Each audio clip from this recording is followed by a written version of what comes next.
하나님 말씀 보도록 하겠습니다. 오늘 말씀은요. 시편 40장 1절에서 3절 말씀인데요. 내가 여호와를 기다렸더니 귀를 기울이사 나의 부르짖음을 들으셨도다. 나를 기가 막힐 웅덩이와 수렁에서 끌어올리시고 내 발을 반석 위에 두사 내 걸음을 견고하게 하셨도다.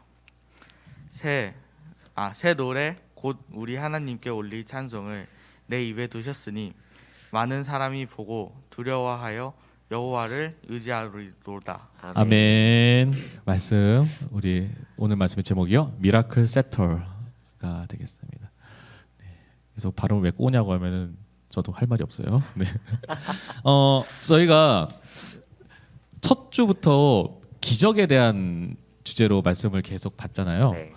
그리고 이제 2월 그 중간에 이제 세터에 대한 주제를 가지고 말씀을 봤어요. 이제 이 두 개를 저희가 디벨롭한 거를 이제 합치는 시간을 좀 가졌으면 합니다. 기적.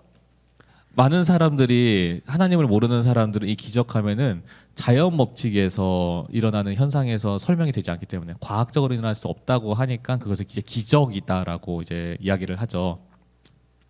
근데 기적이라고 얘기하는 것을 우리가 말씀을 통해서 봤지만 그거는 하나님 앞에서는 하나님의 역사하신 가운데서는 그건 기적이 아니고 그건 하나님의 역사심인 거죠. 그렇기 때문에 믿음의 사람은요, 이제 하나님의 관점으로 살아야 되는 거죠. 세상의 사람들이 생각할 때 보잘것없는 것이라고 하더라도요, 하나님께서 그것을 사용해서 오병이어의 기적을 일으키시는 것을 우리는 보았습니다.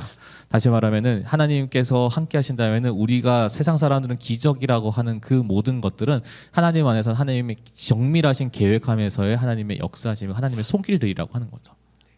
자, 근데 그거와 더불어서 우리가 세터에 대한 이야기들을 좀 확인했어요. 그러니까 세상이 여러 가지 많은 사람들이 이제 각자의 가지고 있는 신념과 가치를 가지고 세상을 바꾸려고 여러 가지 노력들을 합니다. 특히 그러다 보니까 이제 우리 주변에서 예를 들어서 광고라던가 그런 여러 가지 뭐 사상이라든가 이야기들, 미디어들 보면은 다 각자가 가지고 있는 그 자기만의 주관적인 체계가 있고 세계가 있는 거죠. 근데 그것에 그것이 대중한테 던져졌을 때 그것이 그 대중을 변화시키기도 하고 대중이 그것을 긍정적으로 이제 주도해 나가는 것을 보게 되는 것이죠. 그러한 일에 있어서 우리 그리스도인들도 거기에 동일하게 있어야 되는 거죠. 우리가 세상을 변화시키는 그런 그리스도인인데 세상을 변화시키는 그런 세터의 입장에서 서려고 하면은 어떤 사람이 돼야 될까? 제가 두 가지를 얘기했습니다. 첫 번째가 오리지널이죠. 정체성이죠. 자기만의 고유한 개성이 가지고 있어야 돼. 그게 변하지 않아야 되는 거죠. 두 번째 뭡니까? 그거를 인내심 있게, 뚝심 있게 가지고 있어야 되는 거죠. 이걸 다시 얘기하면은 그리스도인들은 내가 그리스도인이라고 하는 그런 오리지널리티를 잃어버려서 안 된다는 거죠. 거기에 대한 내 정체성과 내 특유의 개성은 오직 내가 그리스도인이라는 사실이 변하지 않아야 된다는 거죠.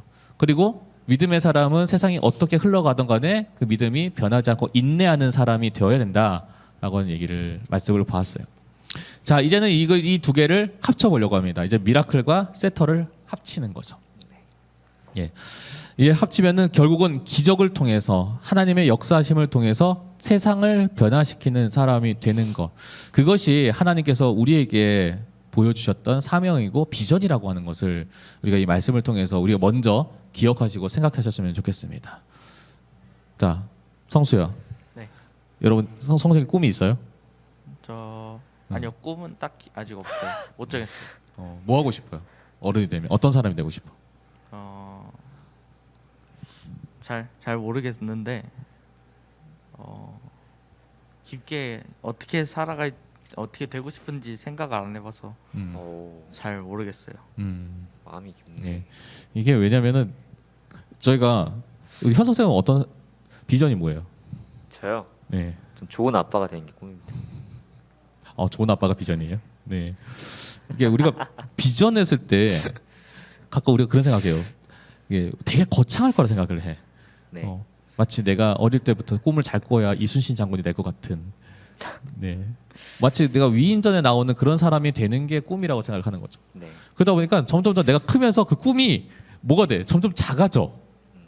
왜 작아지냐면 내가 처음에 어릴 때 상상했던 나의 모습과 실제로 커가면서 내 모습이 점점 괴리가 생기는 거예요. 점점 더 내가 보잘것없어 보이는 거예요. 그러다 보니까 내가 가진 것만 봤을 때는 나는 뭐 배운 것도 별로 없고 난 공부도 많이 안 했고 그렇다고 내가 그때 돈이 많은 것도 아니고 뭐도 없고 하니까 내 꿈이 점점 작아지면서 에라 모르겠다 그냥 알바나 하면서 정말 잘 그냥 어떻게든 한 달 그냥 달 때우며 살아보자 이런 식으로 내 꿈이 점점 작아져 가는 거예요. 근데 사실은 하나님께서 우리에게 비전이라고 주셨을 때 여러분을 그렇게 그냥 점점 자기를 조금만 그렇게 만들려고 하는 존재로 우리를 부르신 것이 아니라 우리는 하나님의 자녀이고 하나님의 백성으로 부르기 때문에 하나님은 그 하나님의 위대하신 뜻 가운데 우리를 놓으시기를 원한다는 거죠. 결국 그 위대한 뜻이라는 것은 내가 상상해서 되는 것이 아니라 하나님이 나를 그렇게 부르셨다는 것에 내가 내 마음과 몸을 그냥 두면 되는 거예요. 그 하나님께서 그 흐름 가운데 자연스럽게 우리를 그 가운데 세우시는 거죠. 오늘 말씀에 우리가 오늘 시편 40편 1절에서 3절 말씀을 봤는데 그 말씀에 나오는 이 시를 고백한 한 인물에 대해서 우리가 보려고 합니다. 그 사람이 누구냐? 바로 이 40편의 저자인 다윗입니다. 시편이라고 되어 있지만요. 사실은 이 시가 아니라 이 시편의 모든 내용은 사실은 찬양의 가사였어요. 근데 그러다 보니까 왜 가사만 써놨어요? 라고 이제 물어보실 수도 있을 것 같아요. 사실은 음표가 나와 있지는 않아요. 왜냐하면 그 당시는 이제 고대 사회예요. 이게 예수님 태어나시기도 이제 수백 년 전의 이야기라는 거죠. 그다음에 그 당시 고대 근동에서는 음악이라고 했을 때 음표의 개념이 없었어요. 사실은 음악이라고 하는 게 거의 타악기로 그냥 치고 박수 치고 아니면 이제 소리 나는 꽹과리나 아니면 소고나 그런 걸 치면서 그 리듬에 맞춰서 노래를 부르는 거. 어떻게 보면요, 그냥 힙합 가수들이 그 고대 음악에 만드는 비트 주세요 이러면은 진짜 그러면 이제 그 소고 치는 사람이 퉁탕 하면은 하나님을 이렇게 해서 찬양을 하는 그런 거죠. 물론 제가 비트가 너무 격하게 가긴 했지만 거의 그거랑 비슷한 원리인 거죠. 특별한 그런 음이라는 게 없어요. 그러면 음표는 없지만 음계는 없지만 뭐만 있냐면 가사는 남은 것이죠. 그래서 시편을 영어로 보면 프레이즈라고 얘기를 하는 게 찬양을 모아놓은 거죠. 찬양의 가사들만 잔뜩 모아놓은 거예요. 근데 시편이 총 몇 편이죠?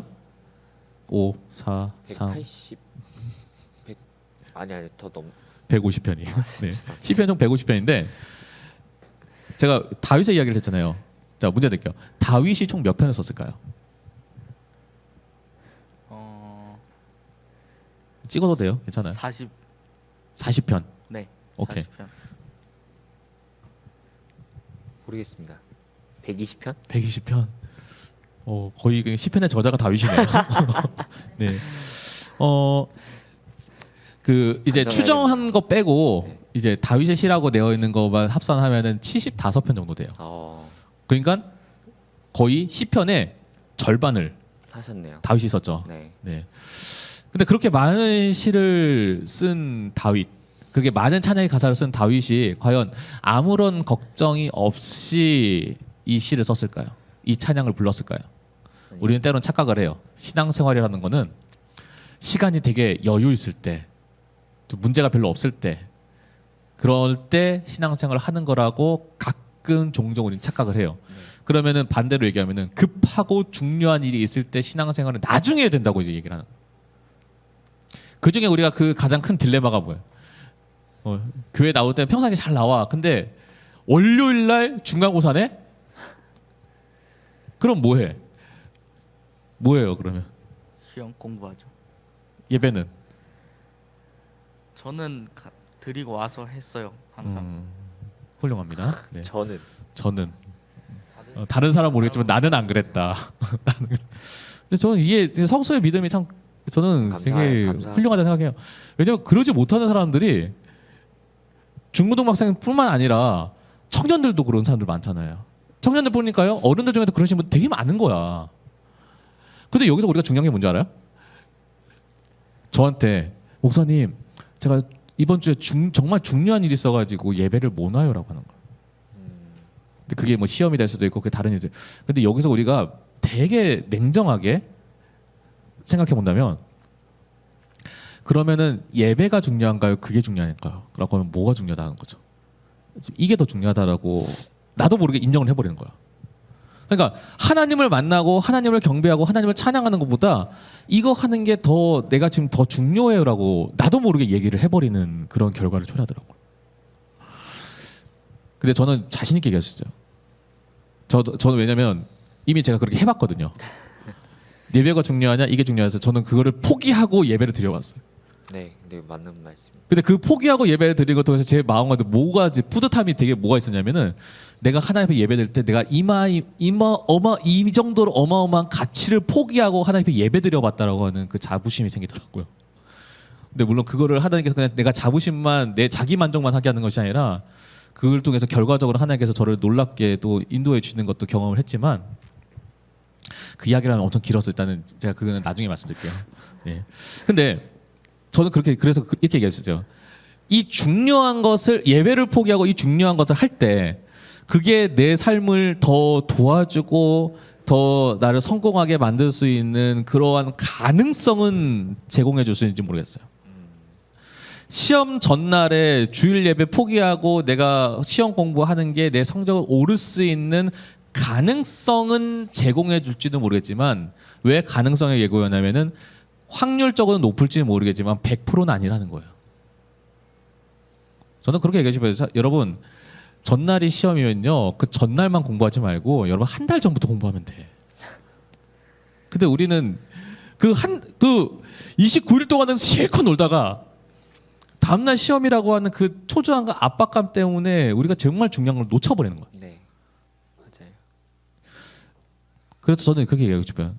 여러분들이 그 29일 동안 아무것도 안 하거나 그 전날에 열심히 공부한다고 해서 그것 때문에 내가 성적이 오를 수 있는 가능성은 있을지 모르겠지만 그게 여러분의 삶을 더 견고하게 만들어주지는 않을 거예요. 근데 저는 그렇게 얘기해요. 내가 지금 이 시간을 정말 온전히 하나님께 내어드리는 사람은요. 하나님께서는 분명하게 그 삶을 100% 확실하게 99.9%도 아니야. 100% 하나님께서 책임지시는 하나님이시라는 거죠. 할렐루야. 아멘. 네. 왜냐면요. 오늘 말씀에 다윗의 삶이 그랬기 때문입니다. 우리 다윗 하면은 제일 많이 듣는 제일 기억에 남는 에피소드가 뭐가 있어요? 뭐가 있어요? 다윗 하면 골리앗. 그렇죠. 그 자꾸 짝이 이루어서 다윗 하면 뭐야? 골리앗 나와. 네. 그 이거는 다윗과 골리앗 얘기는요. 이제 성경 아는 사람 말고 성경 모르는 사람도 되게 큰 거, 되게 작은 거 이제 붙으면 다윗과 골리앗 이렇게 얘기하잖아요. 다윗과 골리앗 우리는 다윗 하면 골리앗 생각나는 거죠. 우리는 다른 위인전이라는 얘기 들어보면은 소년이 전쟁터 나가가지고 큰 장수랑 싸워서 이겼다. 그러면 그다음부터는 다윗은 뭐가 됩니까? 영웅이 되죠. 그러면은 다윗의 인생은 탄탄대로를 걸어야 돼요. 전쟁 영웅이잖아. 그런데 우리가 사무엘상 이야기를 쭉 읽어 보면은 다윗의 삶은 골리앗과 싸워서 이기고 나서 그의 삶은 너무나 힘들었어요. 왜냐? 골리앗과 싸워서 이긴 다윗을 사람들이 칭송을 하는데 이렇게 하는 거야. 사울은 그 당시 그 이스라엘 왕이죠. 사울은 천천히요. 다윗은 만만이라. 그 누가 더 위대하다는 거예요. 사울보다 다윗이다. 다윗이 짱이야. 이렇게 얘기를 하는. 그러니까 그거를 사울이 듣고 나서 그래. 다윗은 저럴만해. 이게 아니라 뭐? 이렇게 되는 거예요. 그러면 그 다음에 다윗이 왕이면 되겠네. 이렇게 생각하는 거예요. 그때부터 이제 사울이 어떻게든 다윗을 잡아 죽이려고 이 핑계 저 핑계 이 빌미 저 빌미 만들고 심지어는 이제 추격까지 하는 거예요. 그러다가 나중에는 다윗을 도와주는 사람들조차도 살해하는 그러한 참사까지 벌이게 만드는 거예요. 소년이었던 다윗은요 사울을 눈을 피해 가지고 계속해서 쫓기고 쫓기는 신세를 이제 10수년을 이제 보내야 되는 거예요. 그렇게 그 젊은 시절을 보냈어요. 그뿐이었을까요? 다윗이 나중에 이제 사울 왕이 죽고 나서도 여전히 내전을 겪어야 되고 자기가 도망치는 와중에도 여러 이제 지역과의 분쟁 때문에 전쟁의 삶을 끊임없이 살아야 돼요. 오죽하면은 하나님께서 그 다윗이 성전을 짓고자 그 마음을 심었을 때 너는 네 손에 피가 너무 많이 묻어서 내가 너로는 성전을 못 짓겠다고 할 정도예요.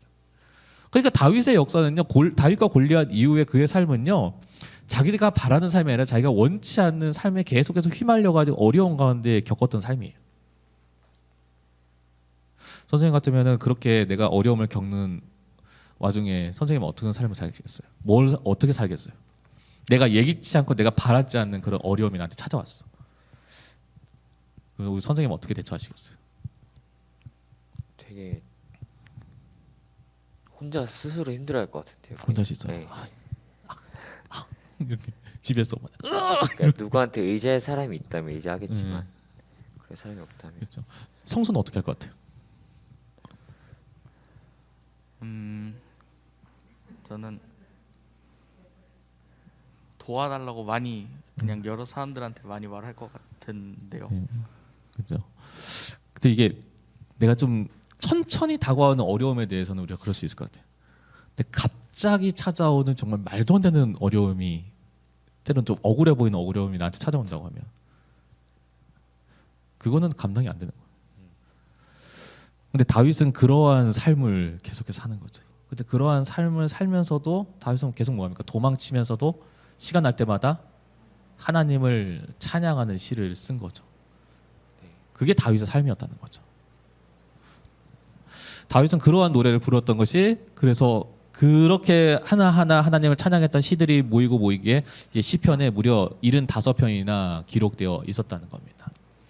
사실은요 이스라엘 역사에서요 다윗의 이야기는 굉장히 장황합니다. 네. 얼마나 장황하냐면요 사무엘서에서 그 다윗의 이야기는 사무엘상이랑 사무엘 하에 전체적으로 다 기록돼 있어요. 그리고 열왕기 상에도 잠깐 언급이 나오고요. 역대상 가면요 역대상 내내 기록되어 있는 게 다윗 왕의 역사예요. 사실상 이스라엘 왕국 역사의 절반이 이 다윗의 이야기로 채워져 있더라고요. 그런 와중에 다윗의 이 쉽지 않은 역사. 근데 그 역사에서 다윗은 오늘 말씀의 이 고백이 어쩌면 다윗의 인생의 정수라고 할 수 있는 고백이라고 할 수 있는 거죠. 제가 말씀 한번 다시 한번 볼게요. 시편 40편 1절에 3절 말씀인데요. 제가 한번 봐드리겠습니다. 내가 여호와를 기다리고 기다렸더니 귀를 기울이사 나의 부르짖음을 들으셨도다. 라고 그러죠. 여호와를 기다리고 기다렸어요. 뭐냐면 하나님을 너무나 만나고 싶고 간절하게 만나고 싶고 또 만나고 싶다는 거죠.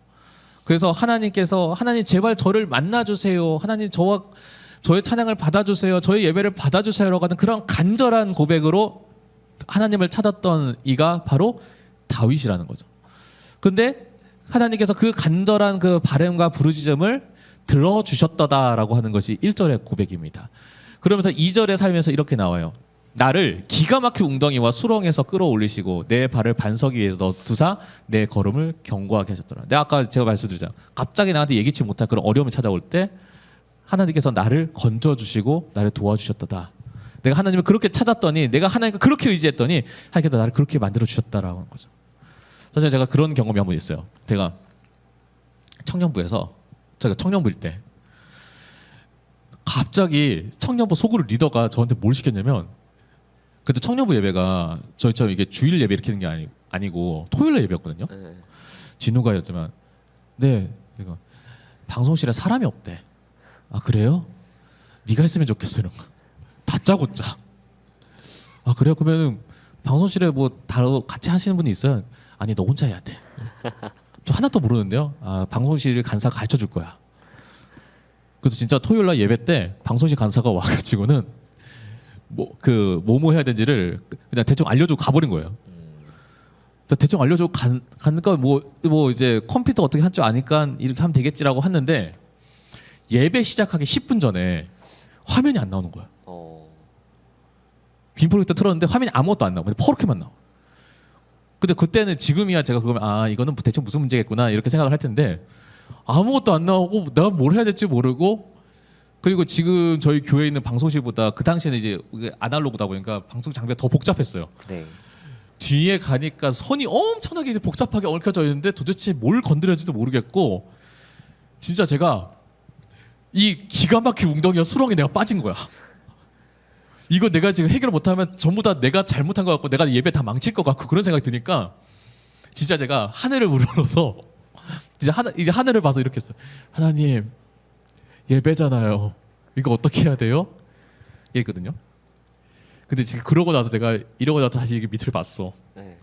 보니까 그 선 하나가 빠져 있더라고요. 근데 그 복잡하게 얽혀져 있는 선 중에 진짜 그것만 마치 갈무리 쳐져 있는 것처럼 얘기해가지고는 딱 그것만 보이는 거예요. 그걸 혹시나 해서 그걸 꼈어. 된 거예요. 제가 그래서 이 고백이 내가 진짜 어려울 때 하나님을 찾았더니 진짜 하나님께서 기가 막히게 도와주신다는 것을 경험. 어쩜 다윗의 삶이 그랬던 거예요. 맨날 사울한테 쫓기고 도망가 하잖아요. 근데 그 도망갈 때마다 하나님께서 기가 막히게 지켜주시고 기가 막히게 자기를 끌어주시고.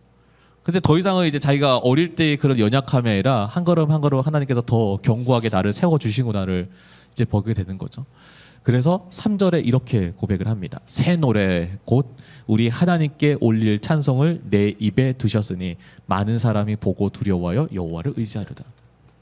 뭐냐? 내가 아무리 힘들더라 어렵더라 내가 하나님을 찬양하고 하나님께 영광 돌렸더니 많은 사람들이 나를 보고 나를 두려워하여 정말로 살아계신 하나님을 알게 되었고 그 하나님을 의지하게 되었다라고 하는 고백인 거죠. 결국은 다윗이요. 그의 삶에서 하나님을 항상 찬송하고 경배했더니 그래서 무려 시편 150편 중에 75편이나 거의 절반을 썼잖아요. 절반을 하나님께 그 찬양으로 기록할 정도로 그렇게 열심히 찬양을 했더니 앞에 얘기대로 역사서의 절반이나 하나님께서 기록하게 만드시는 거예요. 그의 삶을 기록하게 만드시는 거예요. 어떤 목사님 그러시더라고. 거의 대부분 목사님 그렇게 생각해요. 성경에서 그 이름이 기록되었다는 건요. 하나님께서 기억하시더라고 얘기를 하는 거죠. 다윗의 왕국의 역사에서 다윗의 이야기가 그 왕국 역사 전체에서 절반을 기록할 정도면 하나님께서는 이스라엘 역사에 있어서 이스라엘 왕국의 역사에서 가장 중요한 이야기는 누구의 이야기냐면 다윗의 이야기라고 그렇게 기억을 하는 거죠. 그래서 사도행전 13장 22절에 다윗을 향하여서 하나님께서 이렇게 이야기를 하십니다. 다윗을 왕으로 세우시고 증언하여 이르시되 내가 이새의 아들 다윗을 만나니 내 마음에 맞는 사람이라 내 뜻을 다 이루리라 라고 하는 거예요. 다윗을 어떤 사람으로 기억하냐면요. 내 마음에 맞는 사람. 그리고 또 하나가 내 뜻을 다 이룰 예정인 사람. 이런 사람으로 기록을 합니다. 실제로요. 하나님께서는 다윗이 왕이 되고 나서 40년 동안 하나님께서 이스라엘 왕으로 살게 하셨는데요. 그 왕이 되는 동안 하나님께서 무슨 일을 하셨냐. 어마어마한 일을 하셨더라고요. 첫 번째가 뭐냐면은 사울 왕이 죽고 나서 이스라엘 안에서 7년간의 내전이 있었어요. 그 내전을 통일하게 한 왕이 이제 다윗이었어요. 7년 동안 전쟁이 있었거든요. 근데 말이 7년이지 우리나라가 1950년 6월 25일부터 53년 7월 27일까지 뭐가 있었어요? 6.25 전쟁이 있었죠. 6.25 전쟁 3년 거의 3년이잖아요. 그 3년의 전쟁 동안에 뭐 어땠습니까? 그 전쟁을 치르고 나서 나라가 완전히 황폐해야 되고 그리고 그 전쟁의 상처를 아직도 회복하지 못하는 사람들이 지금도 계시잖아요. 근데 7년 동안 내전이 있었던 거야. 나라 안에. 근데 그 7년의 내전이 끝나고 나서도 다윗 왕이 뭘 했냐면 그 주변에 있는 모든 숙적들과 주변 국가들을 다 평정해버린 거예요. 심지어는 뭘 평정했냐면은 이스라엘을 계속해서 사사시대 때부터 계속해서 끊임없이 괴롭혔던 강대국이 블레셋이죠. 그 블레셋을 완전히 진멸시켜버리고 또 하나가 출애굽 이후에 사사시대 때 분명히 여호수아 때부터 이 땅을 하나님께서 우리에게 주셨다라고 하면서 다 정복했는데 정복하지 못했던 땅이 두 개가 있어요. 하나가 시온성과 또 하나가 예루살렘 성 주변 일대. 거기를 다 정복하게 하셨고요. 그뿐일까요? 아까 말했잖아요. 내전을 겪고 나서도 나라 안에서 법과 질서를 다 정리를 하고 제사장들과 그리고 찬양대의 순번들을 다 정리를 해요. 이게 뭐냐면은 나중에 성전에 누가 어느 지파가 어느 달에 예배드릴지에 대해서 그를 다 정리를 한 거예요. 그리고 제일 중요한 거 하나님의 법궤를 예루살렘 성으로 들어오게 하고 그리고 나서 제일 중요한 게 하나 더 있어요. 뭐냐면 성전과 관련된 모든 것들을 준비했다는 거죠. 우리는 이스라엘의 성전을 처음에 누가 지었다고 우리는 기억하죠? 네, 솔자로 시작하는 분이죠. 네, 솔라시도가 아니고요. 죄송합니다. 솔로몬이죠. 우리는 성전을 솔로몬이 지었다고만 알고 있어요. 근데 열왕기 상을 잘 읽어보면요, 성전은 솔로몬이 지은 게 맞는데 성전에 관련되어 있는 모든 준비들은 다 누가 했냐면은 다윗이 다 해요. 다윗이 그 성전에 필요한 그런 금은 보화들, 자재들, 심지어는 그 자재들 중에 제일 중요한 이제 백향목이라고 하는 나무죠. 그 고대 근동에서 제일 중요한 건축 자재예요. 근데 그거는 이스라엘 안에서 생산이 안 돼. 근데 딱 어디서만 생산되냐면은 지금의 레바논이고요. 그 당시는 이제 두로와 시돈이라고 하는 곳이에요. 그곳에서만 생산이 되는데, 그러다 보니까 그 두로 왕과 시돈 왕과 동맹을 잘 맺어서 거기 외교적으로 관계를 정말 잘 해놓은 거야. 그래서 자기가 죽고 나서 성전을 짓는데 백향목이 많이 필요할 때 그들한테 부탁을 해서 그대로 가져올 수 있게끔 그 모든 일들을 다 다윗이 혼자 다 준비를 한 거예요.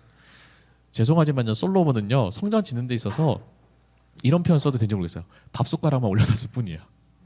나머지 상은 다 다윗이 다, 왜냐하면 자기 손에는 피가 너무 많이 묻어서 하나님께서 성전을 못 짓게 하겠다고, 너의 손으로는 성전을 지을 수 없다고 하셨을 때 다윗은 그러면 성전은 내가 못 짓더라도 성전 준비는 내가 하겠습니다. 그래서 행정적인 그리고 물질적인 모든 것들을 다 준비했던 왕이 다윗이에요.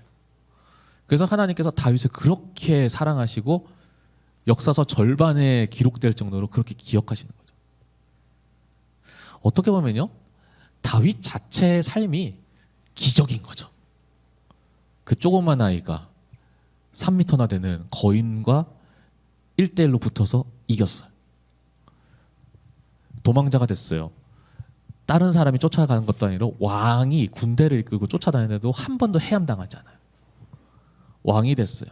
나라가 쉽지 않음에도 불구하고 하나님께서 그 나라를 다윗의 손에서 다 평정하시고 잃어버렸던 법궤도 다시 돌아오게 하셨어요.